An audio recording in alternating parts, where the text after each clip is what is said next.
Hello friends, how are you all? I'm Valya and today I'm going to discuss a very important video because this video regarding your 14 March education shift to memory based analysis, paper analysis.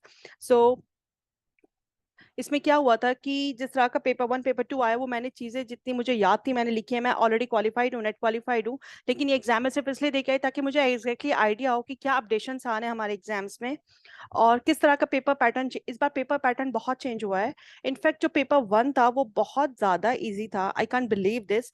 And paper 2 मैं ये तो नहीं कह सकती कि बहुत tough था। जिन्होंने प्रीवियस क्वेश्चंस कंप्लीट किए हुए होंगे उनके लिए पेपर 2 आसान था, क्योंकि कंसेप्ट तो वही पूछा हुआ था लेकिन कंसेप्ट को थोड़ा सा डिफाइन कर दिया इन्होंने बहुत ज्यादा।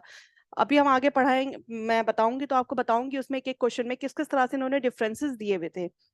तो पेपर 1 की बात अगर हम करते हैं तो पेपर 1 में जो आपका डीआई था, मिसिंग वैल्यूज वाला था, पूरा एक ग्राफ दिया हुआ था जिसके अंदर कुछ इंटरव्यू थे, किस किस बैंक के इंटरव्यू थे जिनका इंटरव्यू लिया गया था, फिर उनका टोटल टोटल था, बीच बीच में कुछ जो थे इंटरव्यूज के बारे में, मतलब कितने लोगों ने इंटरव्यू दिया था उन कैंडिडेट्स की कुछ पॉपुलेशन की कुछ मिसिंग थी, बस आपको वो फिल करना था। उसके बाद क्वेश्चन सॉल्व करने थे। क्वेश्चंस बहुत इजी थे, एक दो परसेंटेज के क्वेश्चंस थे, एक दो में एवरेज पूछा था, इस तरह से करके बहुत सिंपल डीआई था।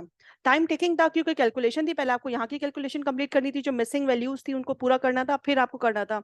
मेरे क्वेश्चन पेपर में क्या हुआ कि बिल्कुल स्टार्टिंग में डीआई आ गया था एंड देन अनसीन पैसेज, तो मैंने वहां काफी वक्त मतलब आराम से लगा कर फिर आगे के क्वेश्चंस बहुत सिंपल थे फर्स्ट पेपर में।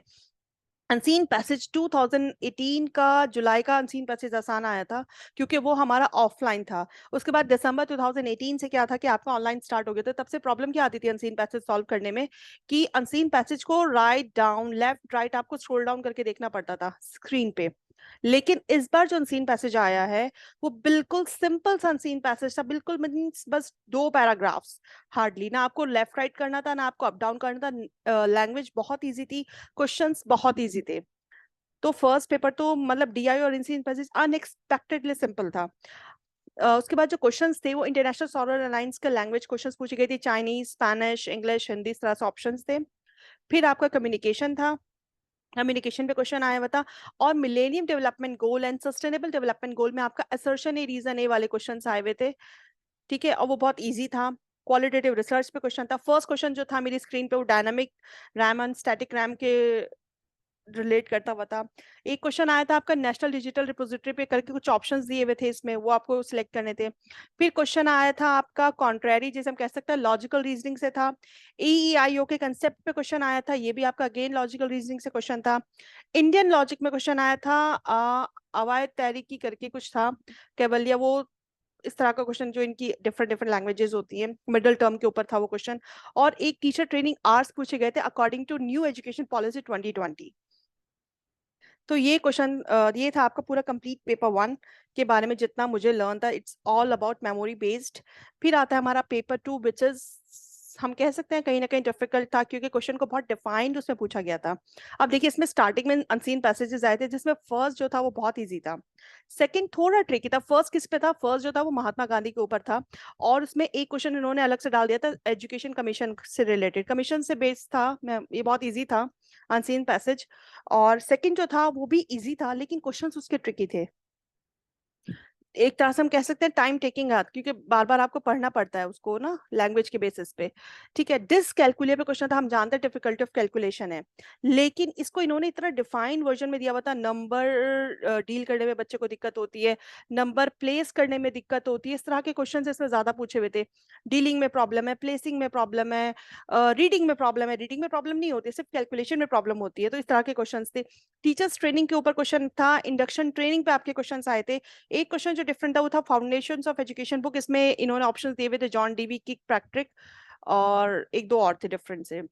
अच्छा, ये क्वेश्चन आपका रिपीटेड था क्रोनोलॉजिकल ऑर्डर वाला जो था यूजीसी वाला, लेकिन इसके अंदर उन्होंने हर एक चीज में उन्होंने एक पेज डाला हुआ था कि यूजीसी से पहले जो था आपका 2021 में यूजीसी, बीएचयू, एनसीटी, एनसीईआरटी इनके ऊपर थे, क्रोनोलॉजिकल ऑर्डर में आपको लगाना था। लेकिन यहाँ पे इन्होंने यूजीसी, आरसीआई और डिफरेंट डिफरेंट करके बहुत डिफरेंट डिफरेंट, एक दो तो डिफरेंट थे काफी, वो डाले हुए थे। फिर आपके असर्शन है जो थे, इसमें जो अगर हम देखें असर्शन और रीजन आर वाले क्वेश्चन जो थे मोस्टली इजी थे, वो टफ नहीं थे। एक 0.05 लेवल पे क्वेश्चन भी आया था आपका रिसर्च एप्टीट्यूड पे। अच्छा, यहाँ पे इन्होंने पेरेनियलिज्म, प्रोग्रेसिविज्म, कंस्ट्रक्टिविज्म के ऊपर मैच द फॉलोइंग क्वेश्चंस दिए हुए थे। ठीक है, फिर क्वेश्चन जो था आपका जस्टिस वर्मा कमीशन और सेकेंडरी एजुकेशन, ये अगेन आपका मैच द फॉलोइंग में था। अच्छा, ये क्वेश्चन रिपीटेड क्वेश्चन था, इसमें 2 क्वेश्चन रिपीटेड क्वेश्चन थे। हम कह सकते हैं डाइट वाला, एनईपी 1986 वाला, ये आपका रिपीट हुआ था नवंबर 2020 में, ये रिपीट हुआ था आपका 2021 में। ये क्वेश्चन आपके, अच्छा फ्लैंडर्स इंट्रैक्शन एनालिसिस पे 2 क्वेश्चन थे। अच्छा, क्वेश्चन जो थे वो कैटेगरी में थे और ये पूछा गया था ये कैटेगरी 3rd आती है, कैटेगरी 6th आती है या कैटेगरी 7 आती है। जैसे आस्क क्वेश्चंस, डायरेक्शन देना, कमांड देना, किस में आता है, ये क्वेश्चन आया था। मतलब क्वेश्चन को डिफाइन कर दिया इन्होंने, बहुत बहुत डिफरेंट तरीके से पूछा गया है। टॉपिक वही रिवाइज हुए हैं, टेलर्स मॉडल पे क्वेश्चन था। अच्छा, समेटिव वैल्यूएशन, फॉर्मेटिव वैल्यूएशन को इन्होंने मैचिंग में दिया था। 8 फोल्ड पाथ जो थे बुद्धा के, उस पे क्वेश्चन आया था। गैगनीज हायरार्की ऑफ लर्निंग पे क्वेश्चन था आपका, और डेवलपमेंट ऑफ करिकुलम पे।